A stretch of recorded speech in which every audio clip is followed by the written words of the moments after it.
Comeback Team community, welcome. We're in Bradenton, Florida. We're basically doing the finale, the most important part of the IMG Academy series for our podcast series. So I've got with us Game On founder, president, Steve Shenbaum. This is going to be an interesting discussion. It's a little different than what we normally do. And he doesn't even really know how I'm going to frame this or set this up yet. So I'm going to give it a little bit of it. So he's got this amazingly unique background of being an athlete and being a performance arts major at the same time, which honestly, growing up an athlete who couldn't find his way because I was a science major, really geeky, he somehow managed to do something even harder, performing arts and being an athlete. And what he's done is he's been able to use that marriage, that gift to improve the messaging and the communication and the skills of presentation and representation and ownership in a way that he now has basically a Hollywood influence on the way people message and perform the things that are most potent for them, the things that are most inspirational and influential. And that skill is good for everybody, and particularly everybody in this community, because all of you, are inspired to inspire. So with that being said, he's a good friend of Coach TA. Lately, they're all good friends of Coach TA. So he's obviously a good guy. I'm going to hand it over to TA, and then we're going to let Steve speak finally. That was phenomenal, man. Yeah, Steve Shenbaum is a dear friend and brother of mine. And, the biggest thing about him is that immediately you notice how he lights up the room. And ironically, he doesn't know how he learned how to do that. But what he discovered was that through a series of different improvisational exercises and techniques, he's been able to bring the best out of other people, and not just athletes, but corporate America, corporate executives that are trying to create a better line of communication for their team. And this is we often talk about between Chuck and Dr. Masana and myself the team concept, right? And so what Steve does is he helps develop teams like ours, teams like in the corporate boardroom, teams in the NFL, right? Teams of individuals, anybody that needs to coordinate their efforts and have a better line of communication. Steve has been brilliant for that, and I just want to thank you for allowing us to spend some time with you today, man. I love being around men and women who are humble, but also have authority and expertise in their field. I mean that. So Chuck, Robert, TA, it's so cool. And I know you were like, how am I going to tee this up? I would like you to be my manager moving forward on this. Let's do a side deal. This thing is not really what I'm geared towards. I need you. All right, you can call my agent. Yeah, right. I'll call your agent, so you can be my agent. Okay. Fair. Now, thank you guys. It's very cool.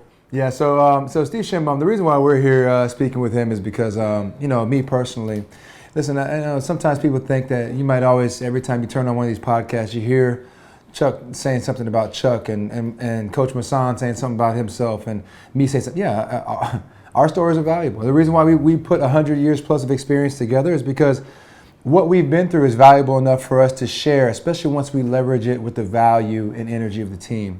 And Steve and I had a chance to meet about a little more than 10 years ago.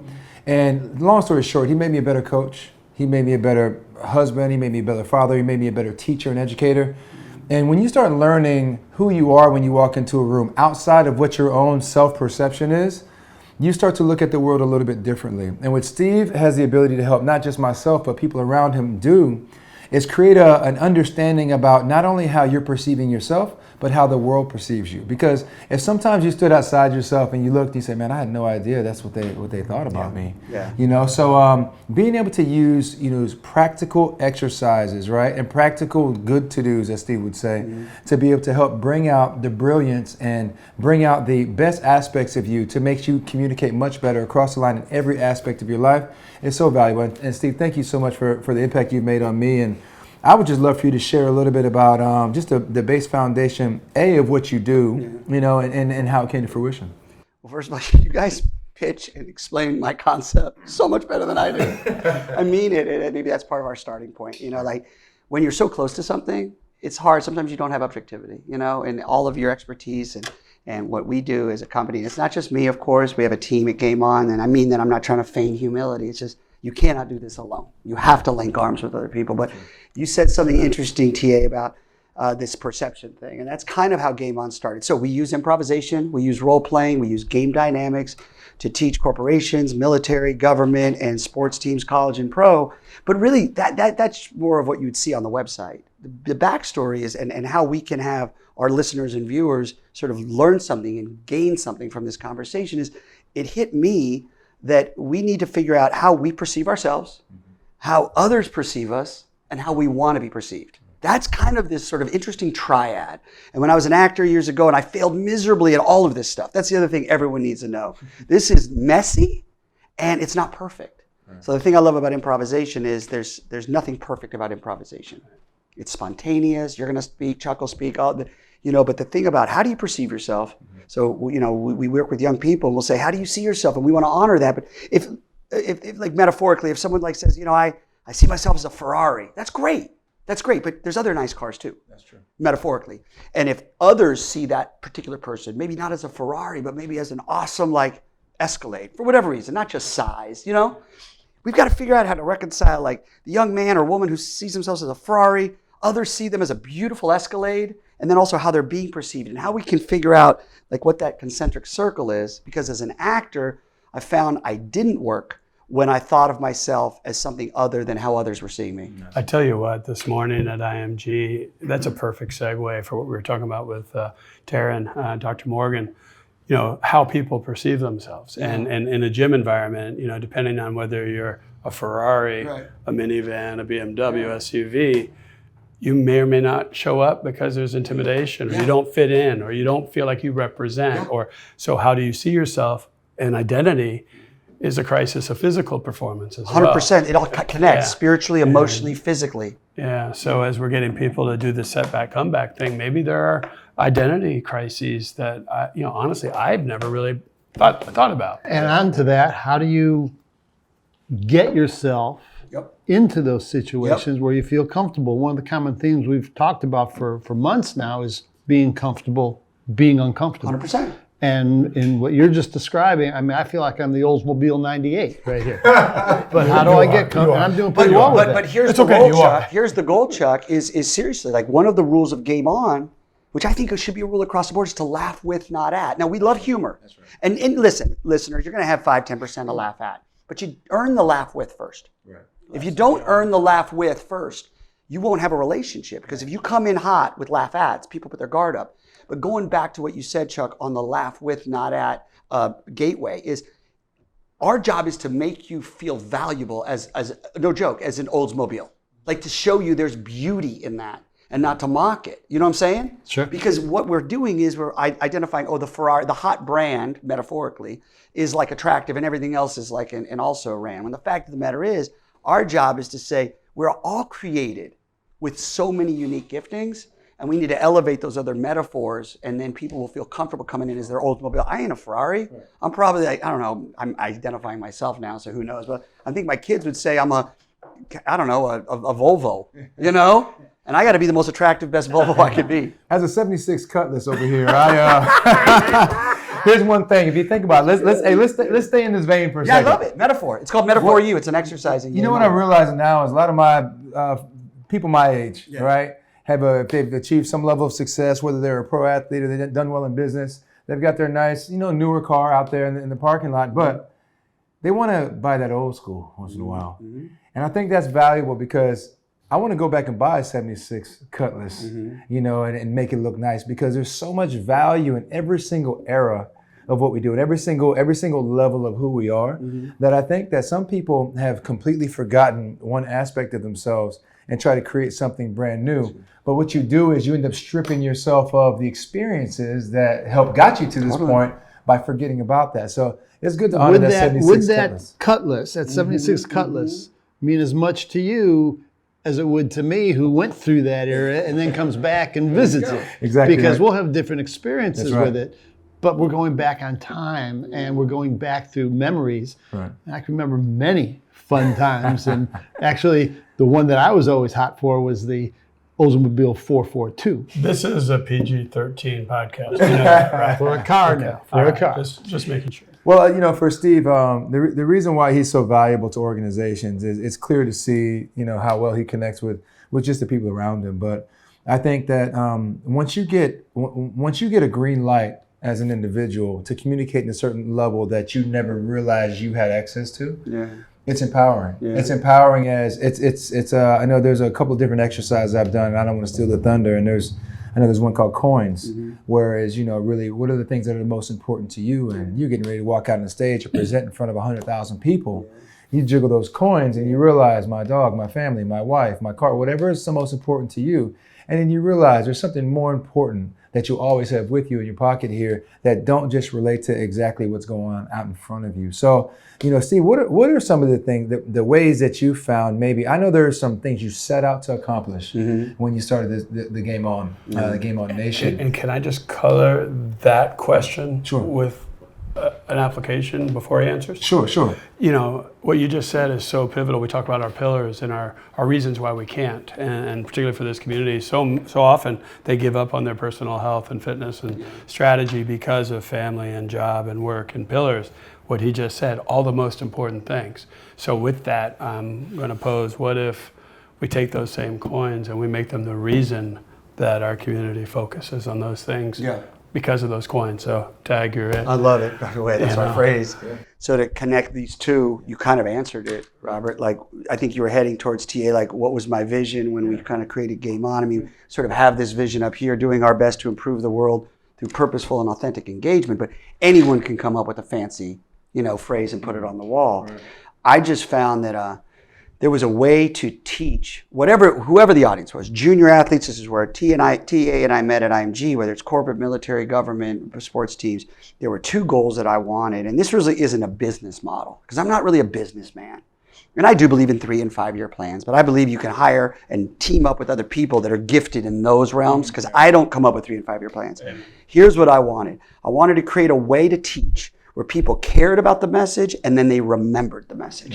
And it's something that's important. And listen, I want to honor you all because you have giftings, as surgeons and as fitness instructors and strength and conditioning folk, but we're more than that too. But one thing I think we all have in common, we've realized at 40, 50, and the 60s, we're representing 3 different decades, is this stuff has gotten too complicated and we need to simplify it. I truly mean that. Like, back in my 30s, I was like, oh, complication's great. Read every book and try everything out. But then you get to the point where, you know what? I don't have that time. Right. And I think viewers and listeners, especially as we come out of a very difficult last 15, 16, 17 months, we want application, simplification. Right. And so the idea quickly is what can we do? How can we teach? So my goal with Game On was, what can I deliver that someone would care about it and remember the message? And if they remember the message, you don't have to keep teaching it over and over. Eventually, I want to graduate. Yeah, right. To apply it to our industry for just a moment. Yeah.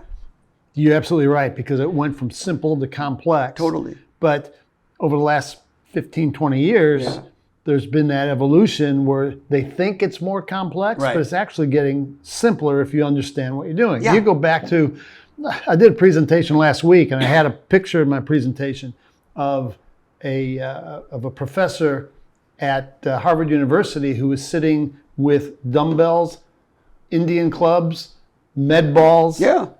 What are the tools that are being used today? How do you choose?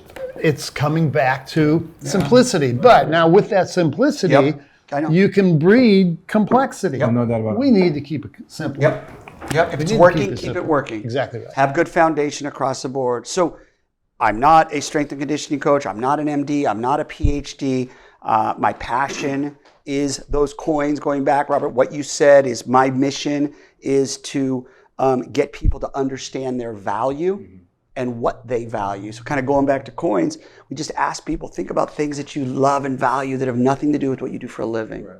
Don't let the world identify you as the linebacker, even the surgeon. No, we talk about that all the time. I refuse to be labeled. Name the doctor. I refuse to be labeled. You see what I call, I don't know if you know, I call him coach. And it's funny, I never even thought that. I have some friends that are MDs and like, you don't need to call me doctor. I thought, you've earned it. But they're like, that's not who I am. That's what I do. Right. So, going back to the communication thing, it's one of people's biggest fears. And you're not going to calm someone down by saying, hey, calm down. The history of calming down, no one's calmed down by being yelled at to calm down, right? But throw strikes. Coach, just throw a strike. Yeah. Oh, that's good. Strikes are good. Memo to self for my kids. I love when the coach is like, you got to relax. The athlete's like, Oh my gosh, thank you. That's exactly what I needed. now I get it. Don't hit it in the water. Yeah, Right, exactly. 12 years old, they're like, How high?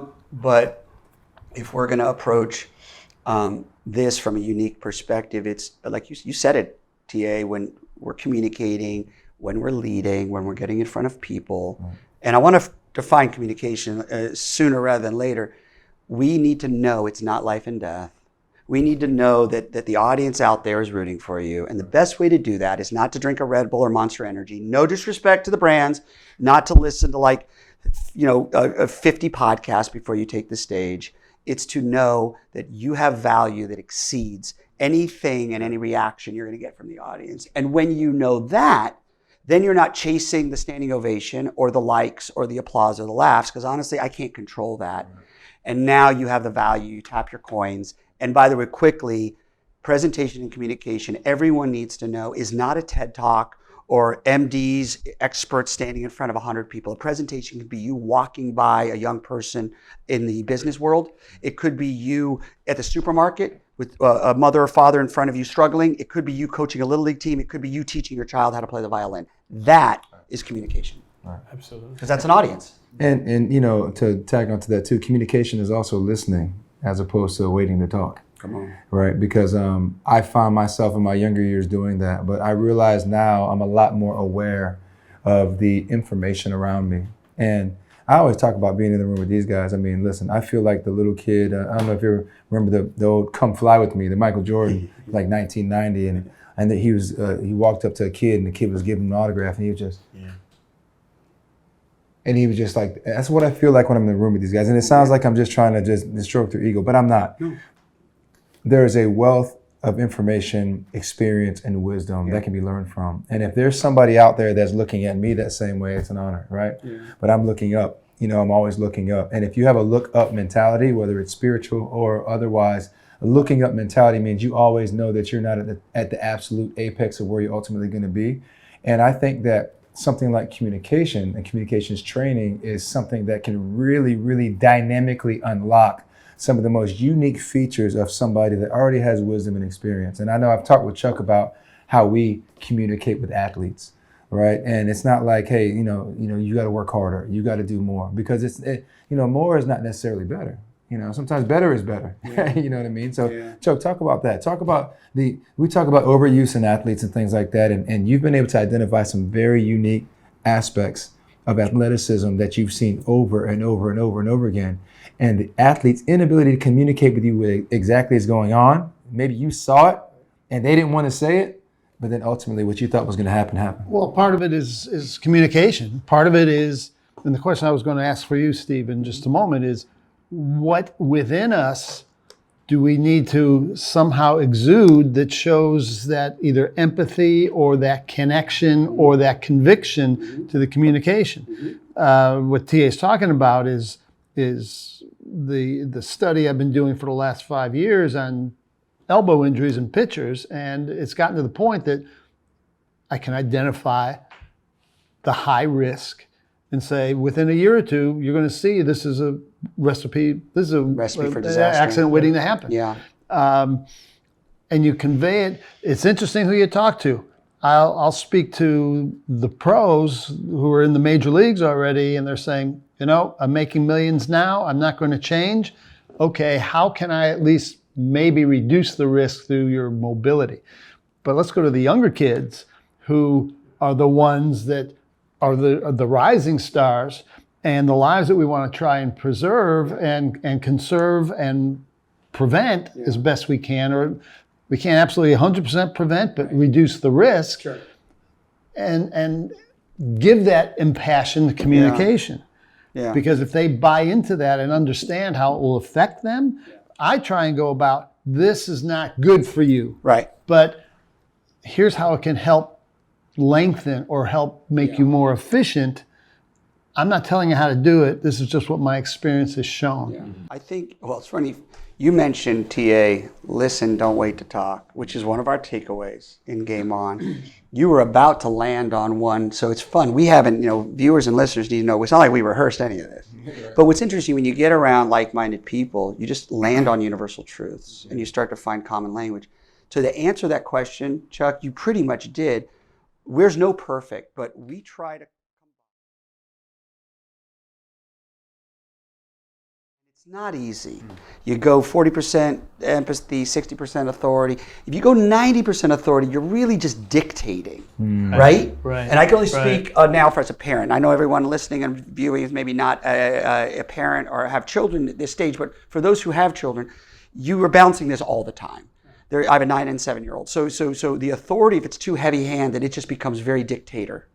And if you have too much on the empathy, it's just extremely emotional, but there's no practicality. Right. So to go back to your question, how do you convey to a young pitcher, let's say, that there is concern? There's the empathy, but the authority is, I want to share with you some suggestions that will help you continue to improve your quality of life. Now you have empathy, authority, and then there's a little bit of an extra equation, which is empowerment, which is you're empowering them to say, look, do you care about your future? Do you care about your quality of life? Well, I've developed a strategy for that, and it's really to talk about the power struggle, because there's any injury environment, any professional healthcare environment, the biggest vulnerability people face is lack of control. The second they come into that environment, I have no control over my future. I have no control over my well-being, my health. Got fear in play. You've got all these anxiety in defense play. mechanisms. It almost becomes another injury. So I hit it head on these days, and I'm like, look, you are potentially going to lose control here if you don't start being mindful of what's coming potentially. But there's empowerment there, because you're saying you're not telling them. Let me show you how to get control back. There you go. Control of your eventualities, control of your probabilities, and I make it more about, changing the power struggle than I do about the agenda. Good. The agenda is sort of subliminal. I'm getting, and maybe it's my old dysfunctional family or military stuff, but I'm getting better at behavioral feedback and modification. But that power struggle thing, people want control. Yeah. And the more engaged they are, the more involved they are, the more they want control. Yeah. The more distant, the more apathetic, and they're just going through the motions. You're not going to connect with those people anyway. And I think what's unique about that too is I know we talk a lot about high performing athletes and individuals and so forth, but this really applies just as it's just as applicable to the everyday folks that 100%. Are the non-athlete, just a person going about their day-to-day I think life. it's more so because there's not as many. There's less elite athletes and high-performing pitchers, and there are just husbands and wives, brothers and sisters, businessmen and women. Yeah, and so I just thought that's important to mention, to our community out there, because we're not just talking about the Olympic gold medalists. No. So, Steve, how does excuse me, Coach, I didn't mean to cut you off. Steve, how does it differ the way that you approach the first round draft pick and then the everyday folks that are just living a regular daily life, and how does that communication differ, or how similar is it? Mostly similar. There's only one big difference with that, and truly, it's just. The elite athlete might be in more of the media spotlight. That's it. I really, help me if I'm missing something. Truly, check me on that. But if you do approach them differently, you're doing them both a disservice. True. But it's hard. I'm going to be real for a second. Normalize the elite athlete. 100%. You want to ascend the. I love that. Normalize the elite athlete, which is what they want. Yeah. Ascend the 15-year-old or the middle manager at a firm who does not have the maybe confidence or the spotlight of the elite athlete. I love that. I'm going to steal that. I'll give you credit for the first time, and then afterwards I'll just say it's my idea. Always give credit. You have no idea. Always give credit first time, and then I'm like, let me tell you a little bit about something I came up with. Don't do that. Don't do that, viewers. The only difference, TA, is that spotlight, media spotlight, celebrity, the lack of anonymity, which is something you have to be sensitive to. Mm-hmm. Aside from that, same approach. In fact, if you are changing your approach, something's wrong with your approach. But that's a really important question to ask, because I do think we are geared. We have to be real with each other, okay? You can sit there and be like, I don't get affected by LeBron James. If he walked in right now, you'd be affected. Yeah. They're called room turners. They twist the room. They level Derek Jeter. So as much as we black hole. You've gone. We've been at events. We have where like someone walks in, you can feel it. I'm not even near them. They're like, someone's here. Gravity. Jeter's here. LeBron's here. Serena Williams just walked in. You could feel so. First of all, address the fact that we are excited by excellence, and we have to then control that reaction. because it will impact the way in which we can help them care about the message and remember. And then we have to treat people equally. And if you can do that, you know what really is helpful? You have a really broad audience now. And that's exciting to me. I'm going to flip things. We didn't test this at all, but I actually have a question for you guys, because I'm just trying to get information from experts. We're talking about communication, and I'm curious too, is environment, how does that play in? Environment when you're interacting with your audience and you're sharing your message. We all have, there's a medical environment, there's a gym environment. Chuck, you're lighting up right now. Yeah, you're talking about in our work. Yeah, because I think this resonates with people that are observing and listening. I don't think we put enough emphasis on environment. You could say the same message on a football field with planes flying over and cicadas buzzing and 104 degrees. We live in Florida. Right. Or you could share it in a room of 12. Well, I've always been a believer that first impression is the lasting impression. Yeah. And what is it that we are conveying? Yeah. What is it we want to convey? Yeah. In my specialization of injury evaluation and biomechanics, I work with, in fact, nearly everybody. I'd say 95% of the clientele that I've worked with have been by referral. Mm-hmm. Strength and conditioning coaches, physicians, physical therapists, word of mouth. Yeah. And if it's for an athlete, I want to see them at a sports facility. There you go. It's comfortable for them. It's comfortable for them. I can talk the same message, but apply it in that setting. There you go. So if I have, hypothetically, a 15-year-old young man who's got an elbow or shoulder injury, and the mother is bringing her child over, let's do that in a sports setting. But now, let's assume that I see certain issues, and the mother says, "Oh, by the way, I'm having a back problem." Yeah. I don't necessarily want to, if I'm going to do my evaluations and my approach, I don't want to do it in the sports setting. Let's transfer this over to the clinical setting. That's a perfect example, though. For the young man, the sports setting was right. For the mother, go to a clinical setting. I think this is a great example of how we need to be more intentional about space, environment, and people's learning styles and who you're talking to. And with that, it's, okay, I'm going to look at the kids' throwing mechanics possibly. Yep. But I'm also going to do an evaluation. Over in the clinical setting, I'm going to dress differently. Yep. I'm going to take the health history a little bit more in depth because I'm thinking of who's involved. Now I take a health history with the athlete, and if there's no real red flags, I'm moving on.